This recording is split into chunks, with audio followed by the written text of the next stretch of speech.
Salut, c'est Marco de Top for Phone. Aujourd'hui, vidéo de test du Yez Handy 4.5M. Donc le Yez Handy 4.5M, vous voyez son nom ici, la marque ici. Et donc cette fameuse boîte d'ailleurs que je vous ai déjà présentée lors d'une vidéo de déballage. Aujourd'hui, on est bien sur la vidéo de test. Une vidéo de test très classique chez Top for Phone puisqu'elle va se découper en deux grandes parties.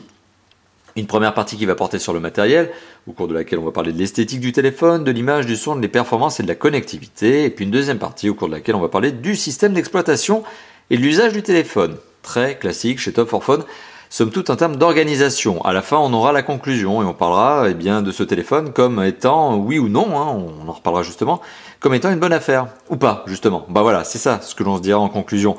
Le prix de ce téléphone, on est en novembre 2014 lorsque je fais cette vidéo, 149,90 €. Donc un prix relativement raisonnable, ce qui permet d'ailleurs à ce téléphone de se classer finalement parmi les entrées de gamme, limite du début du moyen de gamme. Bon, alors ça n'est pas que par le prix que ce téléphone se classe dans cette catégorie, c'est aussi par ses performances. Mais vous allez voir qu'on est très loin du simple basique, très basique, peu attrayant, puisque ce téléphone regorge de bons petits points et on va les détailler tout au long de cette fameuse vidéo.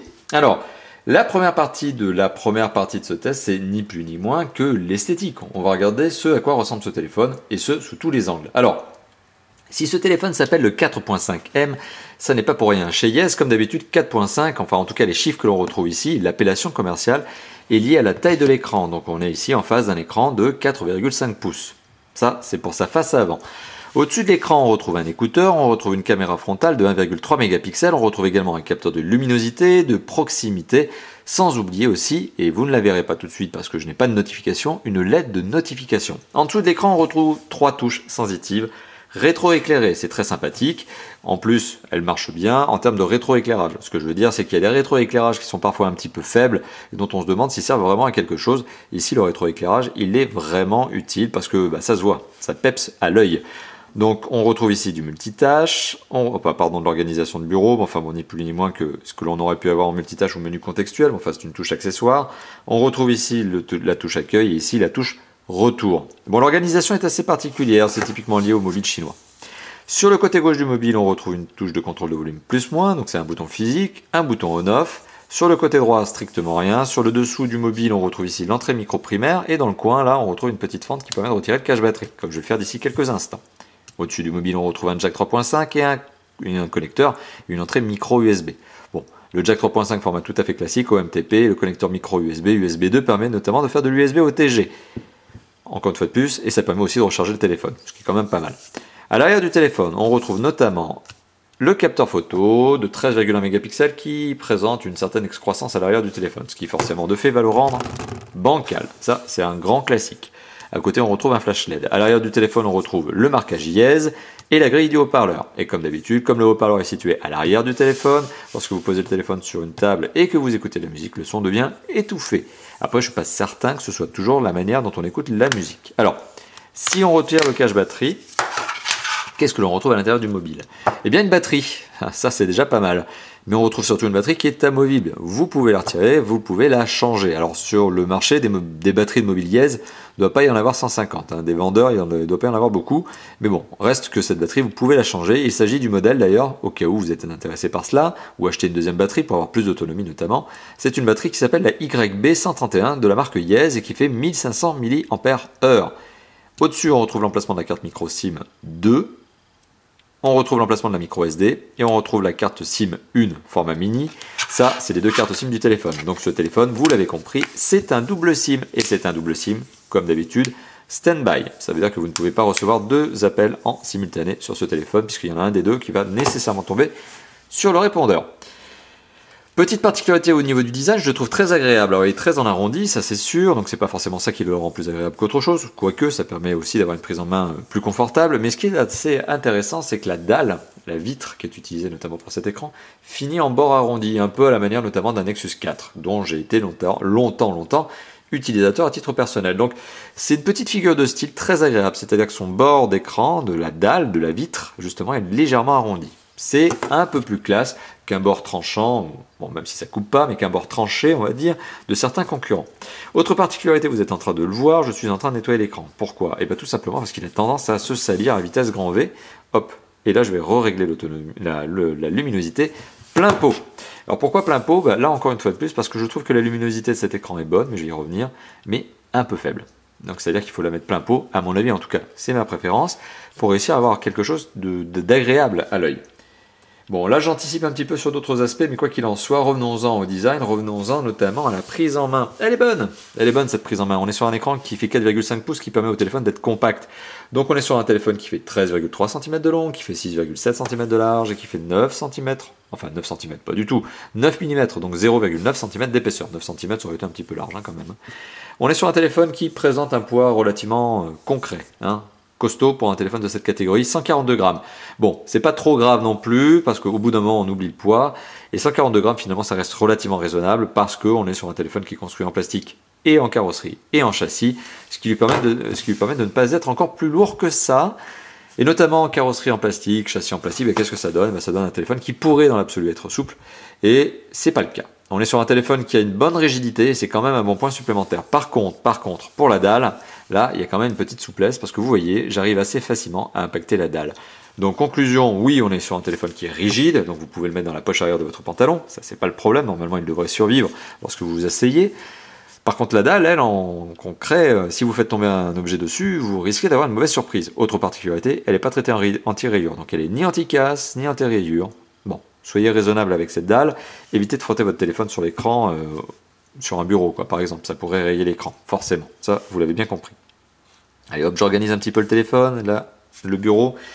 Et nous voilà donc partis pour la deuxième partie de cette vidéo, la première partie, pardon, qui est l'image et le son. Qu'est-ce que j'en pense? Alors, écran de 4,5 pouces, ça, je crois que vous l'avez bien compris, avec une résolution qui est loin d'être une Full HD, avec une résolution qui est loin d'être une HD Ready, puisqu'on est sur 854 pixels par 480 pixels. Donc on est sur un 480p, ça s'appelle de la résolution WVGA. Bon, très classique, il y a quelques années c'était ultra répandu. Bon, de nos jours ça peut paraître peu, surtout si on est un puriste, un vrai fan de HD, que ce soit full ou ready. Bon, quoi qu'il en soit, l'image est bonne, comme je vais vous le montrer d'ici quelques instants, satisfaisante, luminosité agréable, satisfaisante, mais à mon avis il faut la mettre à plein pot, contraste, couleur, sympathique. On a des angles de vision qui sont d'ailleurs même plutôt bons, dans le sens où on arrive à voir assez longtemps, en penchant le téléphone, ce que l'image contient. Vous êtes en train de le voir, là je suis en train de le pencher à presque 180 degrés vers vous, enfin, et vous voyez le logo Yes qui apparaît encore dans le fond d'écran. Voilà, donc c'est plutôt satisfaisant au niveau de la qualité d'image. Alors, quoi de mieux que de vous montrer une petite vidéo, ça serait quand même plus parlant, en espérant que le Wi-Fi de ma connexion Wi-Fi tienne encore le coup, sachant que je suis encore en train d'uploader des vidéos à fond comme d'habitude, et que comme d'habitude, quand je upload des vidéos, ma connexion, elle est à la ramasse. Et oui, c'est ça le fait d'avoir une petite connexion internet, on ne peut pas tout avoir. Alors si je lance une petite vidéo, voilà, c'est ce qui me permet d'ailleurs de vous montrer qu'il y a bien un accéléromètre sur ce téléphone. Pour le coup, je vais mettre le son un petit peu plus fort. Là, il est à peu près à moitié, là, on va le mettre à fond. Alors, le son est relativement puissant, mais il manque, ça c'est encore pour les puristes, à mon avis, il manque un peu de clarté quand même. Il n'est pas super cristallin. Et on a du mal à distinguer les aigus, les moyens, les basses. Les basses sont pas trop présentes, mais les aigus, les moyens, se distinguent assez mal. Donc, on va diminuer le son en lui-même, parce que bon, finalement, pas grand chose de bluffant à ce niveau-là. Mais l'image est plutôt belle, c'est ça qui est bien, le contraste est là. Bon, ça manque par contre, encore une fois de plus pour les vrais puristes, ça manque de HD, ça manque de pixels. Je le rappelle, 218 ppp pixels par pouce pour cet écran, ce qui fait que bon, si vous avez l'œil vraiment très collé dessus, même avec le mode macro d'ailleurs, je me demande si je vais réussir à le faire, mais lorsque vous avez l'œil collé dessus, vous risquez de réussir à voir la trame de pixels. Vous voyez, on arrive à la distinguer de manière très sporadique. Mais bon, tout ça pour vous dire que oui, c'est un téléphone qui a un écran sympathique, même si les puristes regretteront l'absence de HD. Et alors pour le son, je vous ai fait écouter le haut-parleur, mais là je peux même remettre un petit peu de MP3 pour vous faire écouter ça. Allez, on y va. Et on remet un MP3 depuis le début, ce sera quand même mieux. Hop. Voilà. Donc encore une fois de plus, le son manque pas trop de puissance, c'est pas trop le problème. C'est plutôt la clarté. Et le son est étouffé si je pose le téléphone sur une table. Là, le son est plus étouffé. Là, vous voyez, le son vient bien de ce haut-parleur. Voilà, donc ça c'était pour le son, c'était pour l'image. Donc parlons maintenant des Performance, ce téléphone, alors qu'est-ce qu'il donne en termes de performance? Pour les valoriser, ces performances, vous savez que j'utilise très régulièrement un certain nombre d'applications de benchmark, dont notamment Antutu. Alors vous êtes nombreux à me dire dans les notamment commentaires de YouTube que Antutu c'est pas forcément, et d'ailleurs tous les autres benchmarks en général, ne sont pas forcément les applications les plus fiables qui soient. C'est vrai, il y a certains constructeurs qui s'amusent à cheater un peu et faire un peu n'importe quoi et à gonfler les scores. Là pour le coup je peux vous dire que là le score il est absolument pas gonflé parce qu'il est même plutôt modeste, parce qu'on est sur le score d'un entrée moyenne gamme en 2014 avec 18 000, j'arrondis 18 600 points. Alors, ces performances, elles sont liées à des composants très classiques, somme toute. Elles sont liées notamment à un processeur qui est un processeur 4 cœurs, cadencé à 1,5 GHz, dont j'essaye de retrouver le modèle. Alors, est-ce que je l'ai passé? Oui, voilà, c'est un MediaTek MT6582, donc très très connu, processeur 32 bits, pardon, et pas 64. Forcément, on est sur une ancienne génération de processeurs. Au niveau de la mémoire RAM, mémoire vive, donc on est sur 500, mais j'allais dire une bêtise, on est sur 1 Go de RAM. C'est d'ailleurs ce qui permet à ce téléphone de faire fonctionner aussi bien les multitâches. Pour le processeur graphique, c'est peut-être là où pêche ce téléphone. Ce téléphone est doté d'un processeur Mali 400MP, donc processeur graphique Mali 400MP. C'est un peu vieillot, mais dans l'absolu, comme on est sur une résolution d'écran qui est raisonnable, eh bien ça permet notamment d'avoir une fluidité d'image, y compris pour des jeux 3D. Donc là, je vais essayer de lancer Epic Citadel, en espérant qu'Epic Citadel ne plante pas. Ça serait sympa d'éviter d'avoir un effet Bonali à chaque vidéo de test quand même. Et Epic Citadel me permet d'avoir notamment un scoring de 57 images par seconde. C'est élevé, c'est très élevé. Donc la contrepartie, moins de son là quand même. La contrepartie positive finalement d'avoir une résolution qui est modeste, raisonnable, eh bien c'est que ce téléphone, du fait, eh bien il arrive à fonctionner avec une très très belle image, fluide. Enfin, fluide. Oui, très belle image. Bon, moi je la trouve belle. Après, c'est vrai que ça manque d'honnêteté. Là, on le voit ici, le score qui oscille entre 50, 60, 50, 60. Bon, il y a des moments où il va tomber à 40. Il va tomber à 40 notamment quand on va avoir beaucoup d'éléments 3D, beaucoup d'éléments de construction notamment dans cette démo qui vont s'ajouter. Ça va alourdir l'image à calculer. Forcément, ça va rendre l'image moins fluide.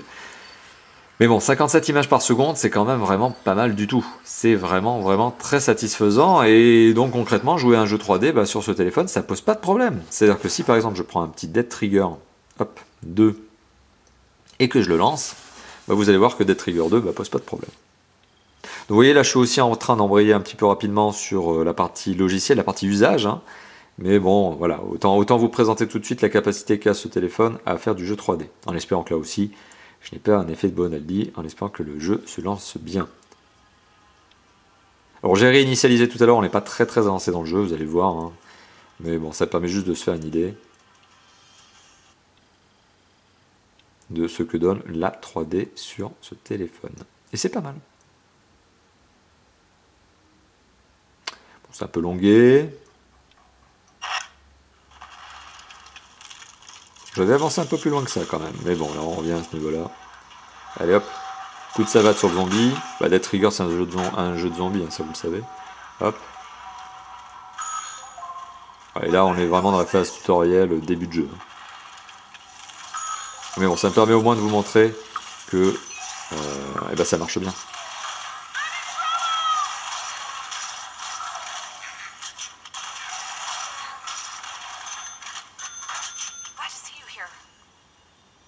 Ouais, moi aussi ça me fait plaisir de te voir. Allez.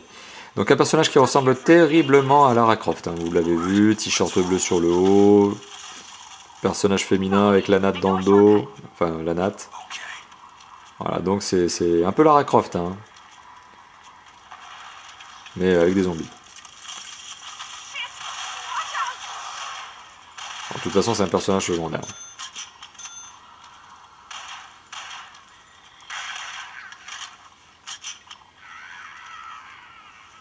Portée exceptionnelle du flingue de base quand même.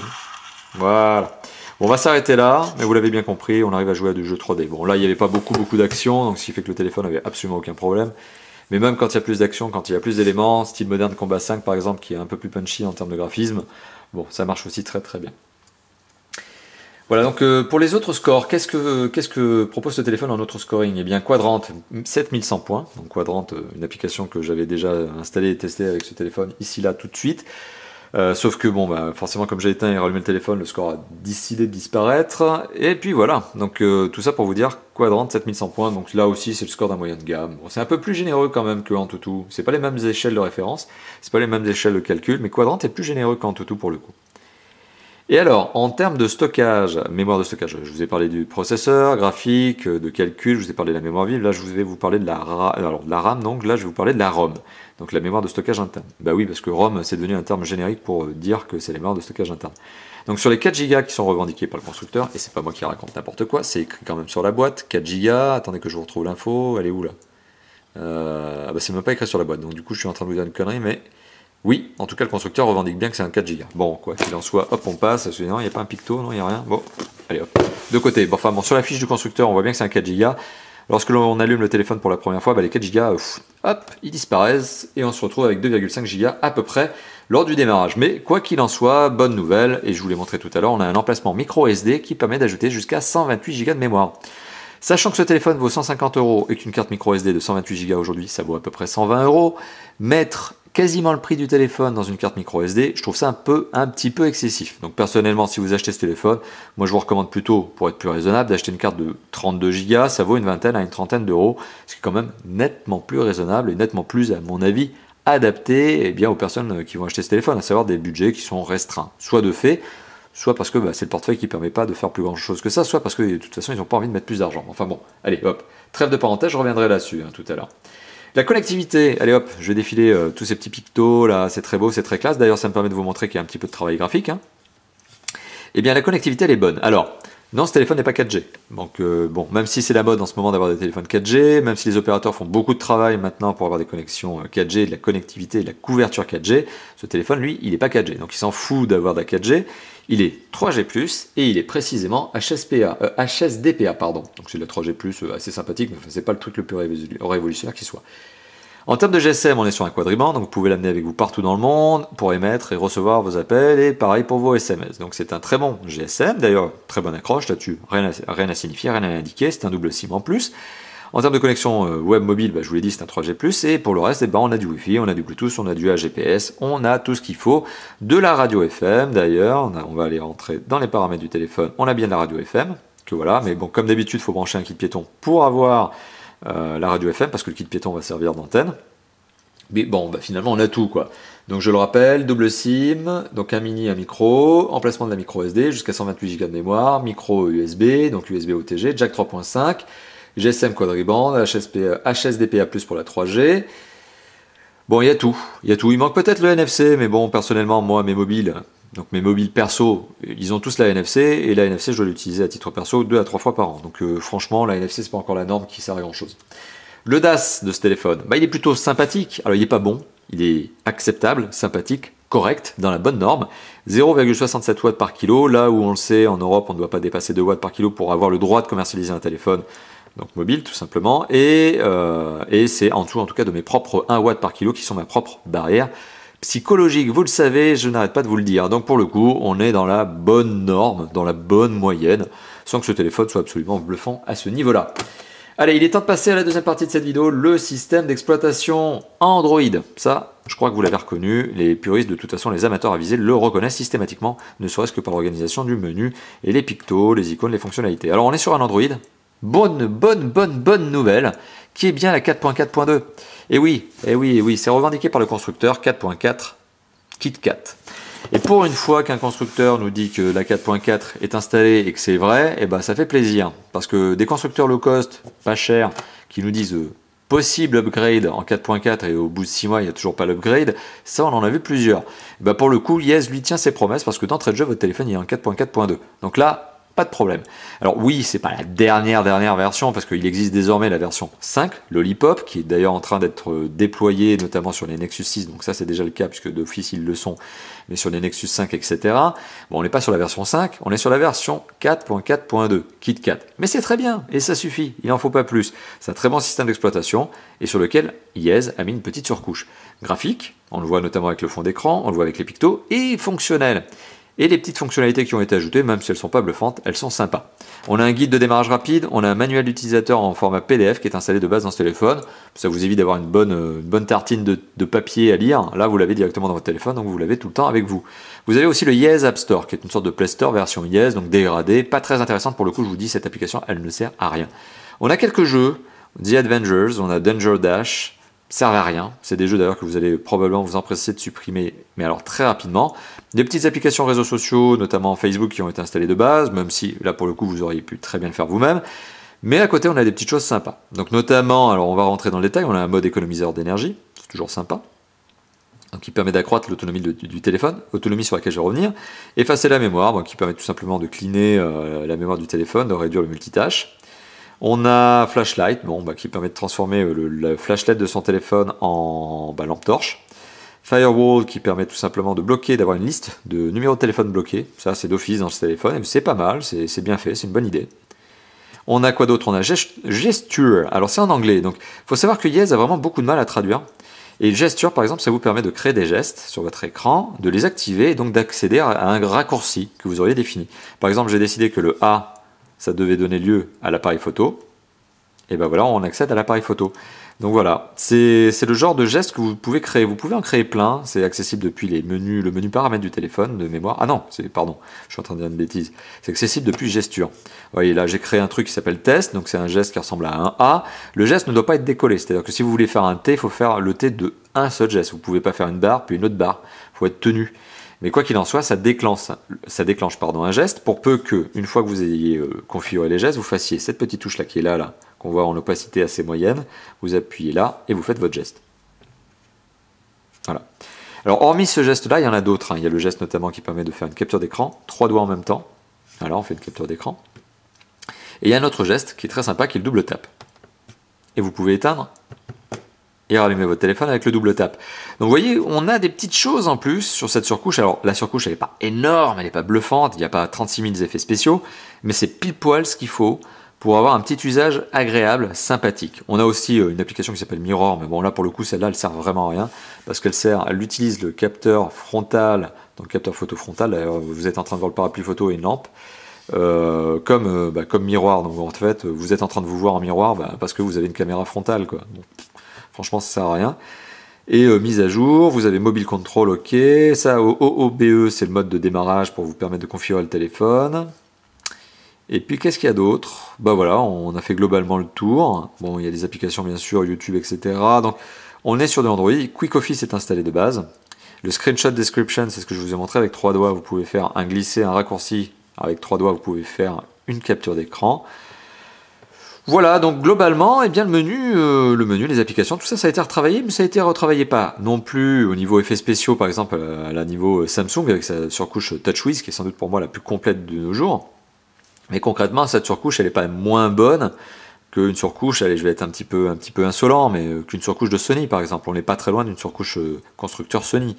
Bon, on n'a peut-être pas le lecteur Walkman de Sony, mais d'un autre côté, ça marche très bien avec le lecteur de base. Donc, il y a des petites choses de plus, on n'est pas dans la surcouche ridicule, absente, nulle et mauvaise, on est dans ce petit truc de plus qui ajoute une petite fonctionnalité sympa, avec un petit côté graphique un petit peu retravaillé, donc c'est sympa, c'est sympa. Et pour le reste, en termes d'usage, alors sur ce téléphone, on retrouve du très classique, appel, contact, etc., email. Vous avez bien sûr la possibilité de naviguer sur Internet, donc ça va me permettre de vous montrer un peu à quoi ressemble justement une page web sur ce téléphone. On va aller sur Top for Phone, le meilleur site de test de mobile francophone. Ça vous le savez, enfin pas les mobiles francophones, les tests sont francophones. D'ailleurs, petite parenthèse, vous êtes de plus en plus nombreux à nous regarder et qui n'êtes pas dans les frontières françaises. C'est-à-dire qu'on a de plus en plus d'amis, camarades qui se trouvent notamment en Belgique, même au Québec, qui se trouvent en Algérie, en Tunisie, au Maroc, etc. Eh bien, merci à vous d'être aussi nombreux et de plus en plus nombreux d'ailleurs à nous retrouver sur la thèse de Top for Phone. Donc ça, c'était la petite parenthèse, mais ça fait toujours plaisir de voir que, on commence à être un peu plus international, donc c'est toujours plaisant, c'est toujours sympa. Donc merci à vous. Alors vous voyez, au niveau de la page web, Top for Phone, le site marche très très bien, on arrive très bien à ouvrir une page et on arrive à lire ce qu'il y a dans la page. Alors on n'est pas sur du 300 ppp en termes de netteté d'image, en termes de densité de pixels, mais ça marche et ça marche bien. Voilà, donc ça c'était pour l'usage. Alors, globalement, l'usage de ce téléphone, il reste quand même 2 points à aborder. Le premier des 2 usages que j'aime bien aborder dans cette dernière partie de la vidéo, en général, c'est l'appareil photo. Donc on va aller dans l'appareil photo. Ça va me permettre d'arrêter d'appuyer n'importe où d'abord. On va aller dans l'appareil photo. Ça va me permettre de vous montrer un petit peu la capacité que ce téléphone a. Donc autofocus, il a. Flash LED, il a. L'autofocus, bon là je vais le taquiner un petit peu, se positionne bien. D'ailleurs on a entendu le petit clac de l'autofocus parce qu'en général les petites lentilles se repositionnent, donc c'est pour ça qu'on entend un petit clac. Bon, je ne sais pas si vous l'avez entendu vous à la caméra, mais de mon côté je l'entends ce petit clac. Bon, je commence aussi à avoir l'oreille assez attentive à ce genre de choses. Et donc l'autofocus se positionne plutôt bien. Les photos donc ont un bon effet de profondeur, là-dessus il n'y a pas de problème. Les photos sont en 13,1 mégapixels, reste que elles sont un petit peu surexposées à mon avis. Donc cet appareil photo a tendance à prendre beaucoup trop la lumière, mais à mon avis là encore, c'est plus un problème de logiciel qu'un problème de matériel. Donc avec une application, je pense que ça peut se gérer, ça peut se contourner. Donc l'appareil photo est vraiment, à ce niveau de prix, satisfaisant. C'est un vrai bon un petit point plus, parce que bon, à 150 €, il y a peut-être des téléphones qui existent en 4G, mais qui ont des appareils photo qui sont généralement beaucoup moins bons. Voilà. Donc fin de la parenthèse sur cet appareil photo qui est sympathique. Capteur frontal 1,3 mégapixels, je ne vais pas m'attarder dessus, mais bon, ça prend des selfies, mais ils sont pas terribles, quoi. C'est bon, c'est 1,3 mégapixels, quoi. On peut pas trop en demander. Alors pour l'autonomie de ce téléphone, la batterie 1500 mAh, on aurait pu se dire, c'est un peu limite. Et c'est vrai que personnellement, je préfère les batteries quand elles arrivent dans les 2000 mAh, voire même plus. Enfin, pour le coup, on est sur un téléphone qui a un petit écran, 4,5 pouces. Bon, je dis petit, on est en 2014, hein, parce qu'en 2014, des écrans de 5 pouces et plus, ça, on en voit plein. Donc 4,5 pouces, donc petit écran, résolution assez raisonnable, performance assez raisonnable, donc ce qui fait que ce téléphone a, grosso modo, pas trop de besoins énergétiques. Donc concrètement, un test de vidéo, donc 1 heure de vidéo lue avec ce téléphone, donc 1 heure de vidéo avec son à 50%, luminosité à 50%, même si je vous recommande plutôt de la mettre à 100%, et toutes les connectivités ouvertes, donc Wi-Fi, 3G, etc., avec le téléphone qui essaie toujours de chercher de la data. Ce téléphone a consommé 20% de batterie pour 1 heure de vidéo. C'est un bon score, ce qui veut dire que ce téléphone a une bonne autonomie, donc vous pouvez allègrement, sauf à moins d'être arrivé sur des gros jeux 3D qui vont consommer beaucoup de batterie, mais vous pouvez facilement dépasser la journée avant de recharger le mobile. Voilà, donc ça c'était pour l'usage de ce téléphone. Globalement, on est sur un point positif. Alors, conclusion, puisqu'il est temps finalement de faire la conclusion de cette vidéo, de vous dire ce que je pense de ce mobile. Donc conclusion de ce test. Qu'est-ce que j'en pense? Est-ce que c'est un bon mobile? Un mauvais mobile?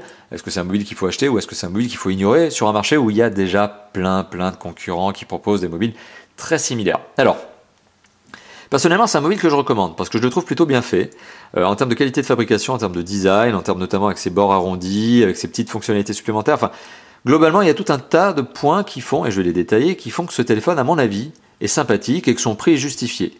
Certains d'entre vous pourraient être plus critiques que moi, notamment en évoquant qu'il n'y a pas de 4G. Et c'est vrai, il y a des concurrents qui sont notamment proposés à 100, 150 € et qui proposent de la 4G. Mais on ne peut pas tout avoir parce que ce téléphone, il a d'autres bons points, notamment cette petite surcouche. Ça a l'air de rien comme ça, mais il y a des petites fonctionnalités qui sont quand même sympas. Et puis l'appareil photo. Parce qu'il y a des concurrents effectivement qui proposent de la 4G à 100 €, mais qui ont des appareils photo qui sont généralement pourris.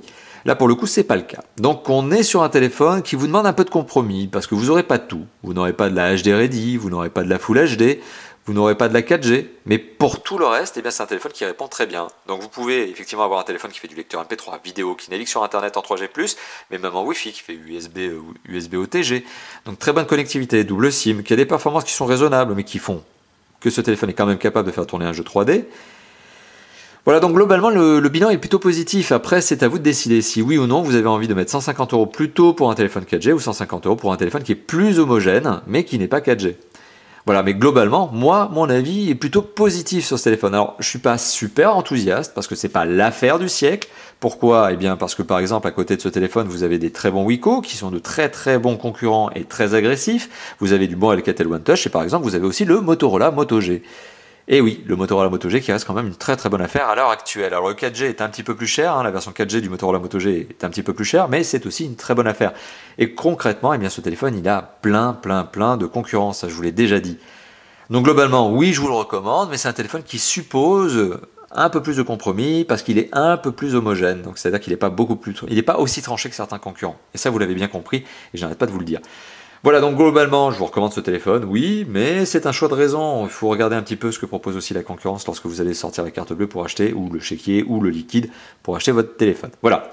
Donc merci d'avoir visionné cette vidéo, n'hésitez pas à la commenter, liker, partager cette vidéo, n'hésitez pas aussi à vous abonner sur YouTube. Ça me ferait d'ailleurs plaisir, si vous n'êtes pas abonné, de vous voir abonner, bon ça c'est toujours un bon point, mais deuxièmement ça me ferait aussi plaisir d'avoir votre avis sur ce nouveau format de vidéo qui est un tout petit peu plus court, vous l'avez compris. Maintenant on essaie de faire des vidéos qui durent une petite demi-heure pour éviter d'avoir des vidéos qui durent 1 heure, parce que vous nous aviez vous-même évoqué, vous les youtubeurs, les visionneurs de ces vidéos, de nos vidéos, que vous préfériez des tests un peu plus compacts, mais tout aussi complet. Donc c'est aussi pour ça que je suis allé un peu plus vite au niveau de ma présentation. Mais j'ai quand même été dans le détail, ça vous l'avez vu. Donc n'hésitez pas à commenter ce format de vidéo test, n'hésitez pas aussi à commenter le téléphone en lui-même, à dire ce que vous en pensez. Est-ce que c'est selon vous une bonne affaire ou pas, ça serait sympa d'en débattre notamment dans les commentaires. Et enfin, petite parenthèse, et vous le savez, vous avez plein d'autres endroits où nous retrouver. Vous avez le site de Tough for Phone où il y a une photo du capteur, une photo de test prise avec le capteur de ce téléphone qui a été publié, donc n'hésitez pas à vous rendre sur le site de Tough for Phone sur l'article de test. Vous pouvez aussi nous retrouver sur notre forum où il y a une section qui s'appelle quel téléphone choisir, donc si vous hésitez, c'est là-bas qu'il faut poser votre question. Et il y a aussi bien sûr Facebook et Twitter comme d'habitude. Voilà, plein d'endroits où nous retrouver, plein d'endroits où interagir avec nous, et je n'ai plus qu'une chose à dire, c'est à bientôt pour d'autres tests, d'autres présentations et d'autres déballages. Allez, c'est tout ce que j'ai à dire. À bientôt. Ciao, ciao.